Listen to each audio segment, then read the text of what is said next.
ओम नमः शिवाय। हर हर महादेव। श्री शिवाय नमस्तुभ्यम। नमस्कार दोस्तों, स्वागत है आप सभी का हमारी यूट्यूब चैनल पावरफुल हिंदू धर्म में। आप सभी पर भगवान शिव तथा माता पार्वती की कृपा सदा और सर्वदा बनी रहे। आज की कथा में हम श्रवण करेंगे भगवान शिव के महेश अवतार की कथा का। श्री नंदीश्वर बोले, हे महामुने, एक समय भगवान शिव और देवी पार्वती प्रसन्नता पूर्वक अपनी इच्छा से विवाह कर रहे थे। उन्होंने भैरव को द्वारपाल बनाकर खड़ा कर दिया, जिसका कार्य किसी को भी द्वारपाल नहीं करने देना था। उधर दूसरी ओर भगवान शिव अपनी प्राण वल्लभा देवी पार्वती के साथ लीलाएं कर रहे थे और उनसे विनोदपूर्ण बातें भी कर रहे थे। बात करते हुए काफी समय बीत गया। तभी देवी पार्वती की कुछ सखियां जो राजमहल में थी वहां उनके कक्ष में आ गई। तब वे भी महादेव जी के पास बैठकर उनसे लीलाओं के वर्णन को सुनने लगी। काफी देर तक उन सखियों से भगवान शिव की बातें करते देख देवी पार्वती को क्रोध आ गया। वे गुस्से से महल के बाहर जाने लगी। द्वार पर खड़े द्वारपाल भैरव ने देवी पार्वती को देखा तो उनके मन में विकार आ गए। वह उन्हें साधारण स्त्री समझकर घूरने लगा। देवी पार्वती ने भैरव के मन की बात पहचानते हुए उनसे श्राप दे दिया। भैरव, तू पृथ्वी पर जाकर एक साधारण मनुष्य के भांति जीवन जिएगा और अपनी करनी का फल भोगेगा। जब देवी पार्वती की इस प्रकार भैरव को श्राप दे रही थी तो भगवान शिव भी वहां आ पहुँचे। श्राप से दुखी होकर भैरव ने देवी के चरणों में गिनकर उनके क्षमा याचना की। तब त्रिलोकनाथ भक्तवत्सल देवादिदेव भगवान शिव ने भैरव को आश्वासन दिया कि इस पर भैरव बोले कि हे प्रभु, देवी के श्राप के प्रकोप से मुझे बचाइए। तब शिव जी भैरव को सतावना देने लगे और बोले, देवी पार्वती के श्राप मिथ्या तो नहीं हो सकता, परंतु भैरव, हम अपने परम भक्त को ऐसे भी नहीं छोड़ सकते। तुम चिंता मत करो। भैरव को आश्वासन देकर शिव जी ने देवी पार्वती जी को साथ लेकर चले गए। श्राप के अनुसार भैरव जी शीघ्र ही वेताल के रूप में पृथ्वी लोक पर विचरने लगी। तब अपने भक्त को उद्धार करने के लिए भगवान शिव ने पृथ्वी पर अवतार लिया और वे महेश के रूप में और देवी पार्वती शारदा के नाम से पृथ्वी लोक पर लीलाएं करने लगी। इस प्रकार महेश्वर अवतार की कथा समाप्त हुआ।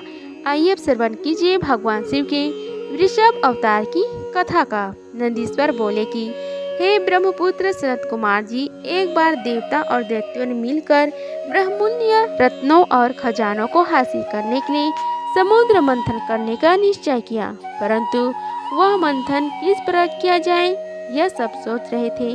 तभी आकाशवाणी हुई। आकाशवाणी ने कहा, हे कल्याणकारी देवता, तुम्हारा कार्य अवश्य सिद्ध होगा। तुम मंदांचल पर्वत पर मथानी और नंगराज वासिकों को रस्सी बनाकर 6 सागर का मंथन करो। आकाशवाणी सुनकर देवता और दानव उत्साहित होकर मंदराचल पर्वत को उखाड़ने लगे। अपने इस कार्य में वे सफल भी हो गए, परंतु जब वे मंदराचल को मथानी बनाने के लिए 6 सागर में डालने लगे तो अत्यंत भारी होने के कारण वह उनके ऊपर गिर पड़ा। उनके देवता और दानव उसमें दब गए। भयभीत होकर सब भगवान शिव की आराधना करने लगे। भगवान शिव अपने भक्तों पर सदा कृपा रखते हैं। उन्होंने देवता दानव को बल प्रदान किया। सबने मिलकर मंदराचल पर्वत को 6 सागर के जल में डाल दिया।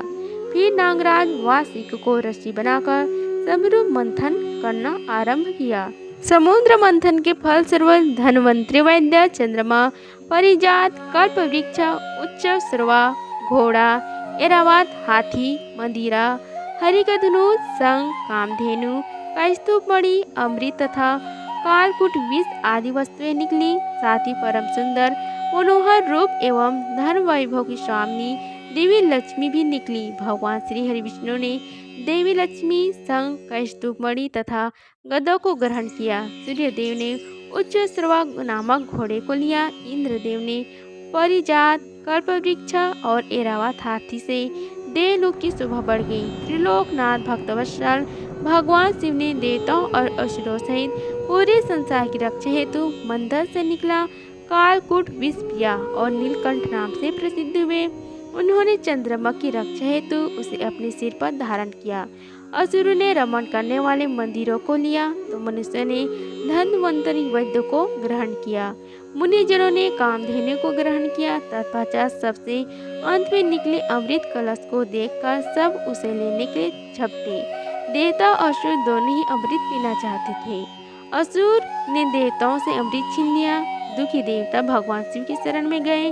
तब अपने भक्तों को दुख में जानकर शिव ने श्री हरि विष्णु को मोहिनी रूप धारण कर अपनी माया से अमृत कलश असुरों से लाने के लिए कहा। विष्णु जी की माया से मोहित होकर दैत्यों ने उन्हें अमृत कलश दे दिया। तब श्री हरि विष्णु ने देवताओं को ही अमृत पान कराए। यह देखकर दैत्यों की सारी माया समा जा गई। फिर वे बलपूर्वक अमृत पाने के लिए युद्ध करने लगे।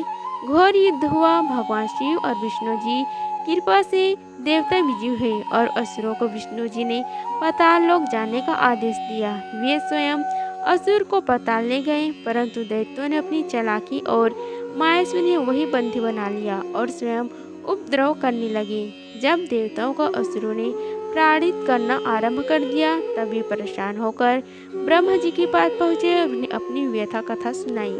फिर ब्रह्मा जी देवराज इंद्र सहित अन्य देवताओं को अपने साथ लेकर त्रिलोकनाथ भगवान देवादिदेव भगवान शिव के पास गए। वहां पहुंचकर उन्होंने शिव जी को प्रणाम किया और स्तुति आरंभ कर दी। तत्पश्चात उन्होंने शिव जी से कहा कि हे भगवान, असुर ने हमें परेशान कर रखा है। उन्होंने भगवान श्री हरि विष्णु को भी बंदी बनाकर पाताल में कैद कर दिया है। अतः हे प्रभु, आप उन्हें मुक्त कराएं और हमारी रक्षा करें। देवताओं की प्रार्थना सुनकर भगवान शिव ने उन्हें रक्षा का आश्वासन देकर विदा किया और स्वयं देवताओं के कल्याण के हेतु वृषभ अवतार धारण किया। अब कथा अध्याय 30 का श्रवण कीजिए, जिसमें वर्णन है वृषभ अवतार की लीला का वर्णन। नंदीश्वर बोले कि हे सनत कुमार जी, कल्याणकारी भगवान शिव ने अपने भक्तों की रक्षा के लिए वृषभ का रूप धारण किया और पाताल की ओर चढ़ पड़े। भगवान शिव ने भयंकर गर्जनों के साथ पाताल में प्रवेश किया और उस प्रचंड गर्जन से पातालवासी व्याकुल हो गए और उनके नगर में विध्वंस होने लगे। इस प्रकार की गर्जनों को सुनकर असुरों को संदेह हुआ। जब उन्होंने पता चला कि भगवान शिव वृषभ रूप धारण करके युद्ध करने आए हैं, तो वे ही अपनी पूरी शक्ति से उनको युद्ध करने लगे। असुर सेना ने शिव जी पर आक्रमण कर दिया। शिव जी हाथों में धनुष बाण उठाए उनका ही इंतजार कर रहे थे। उन्होंने अपने बाणों की वर्षा आरंभ कर दी और अनेक दैत्यों को मार डाला। बैल का रूप धारण किए हुए कल्याणकारी भगवान शिव ने अपने सिंहों व खुरसों से भी अनेक दैत्यों को मृत्यु के घाट उतार दिया और बहुत से दैत्यों को घायल कर दिया। इस प्रकार काफी समय तक उनके मध्य भयानक युद्ध चलता रहा। उधर दूसरी ओर असुर ने विष्णु जी को भी अपनी माया से मोहित करके उन्हें अपने साथ मिला लिया था। वे असुर के साथ रहकर उनकी प्रवृत्ति को ग्रहण करने लगे थे। उन पर संकट देखकर उनकी रक्षा लिए वे सभी युद्ध करने आए। उन्होंने वृषभ का रूप धारण किए अपने आराध्य शिव जी को नहीं पहचाना और उनसे युद्ध करने लगे। भगवान श्री हरि विष्णु ने वृषभ रूपी शिव जी पर अनेक अस्त्रों का प्रयोग किया, परंतु शिव जी ने सबको काट डाला। फिर शिव जी ने माया के बंधन से विष्णु जी को आजाद किया, तो वे तुरंत शिव जी को पहचान गए और उनसे क्षमा याचना करने लगे। वे बोले कि हे देवादिदेव, मैं मूर्ख हूँ जो अपने आराध्य स्वामी को नहीं पहचान सका और उनसे युद्ध करने लगा। मुझे क्षमा कर दे और मुझ पर कृपा करे। श्री हरि की विनयपूर्ण प्रार्थना को सुनकर शिव जी बोले, हे विष्णु, आप तो बड़े बुद्धिमान और ज्ञानी हैं, फिर आप कैसे राक्षसों के माया जल में फंस गए तथा उनके साथी बन गए। शिव जी की बातें सुनकर विष्णु जी शर्म के मारे नीचे देखने लगे। तब शिव जी बोले, हे विष्णु, अब तुम यहाँ से चले जाओ। यह कहकर शिव जी ने उनका सुदर्शन चक्र लिया और उस स्थान पर तेज सूर्य नामक दूसरा सुदर्शन चक्र उन्हें दिया। तत्पश्चात विष्णु जी स्वर्ग को चले गए। उनका मोह दूर हो गया। शिव जी भी दैत्य को उनकी कटनी का फल देकर वहाँ से अंतर्ध्यान हो गए। इस प्रकार कथा अध्याय 30 का समाप्त हुआ। बोलो शिव शंकर भगवान की जय। अगर आप सभी की वीडियो अच्छी लगी होगी तो वीडियो को लाइक कीजिए, चैनल को सब्सक्राइब कीजिए और कमेंट बॉक्स में हर हर महादेव लिखिए। धन्यवाद। मिलते हैं अगली वीडियो में, तब तक के लिए हर हर महादेव।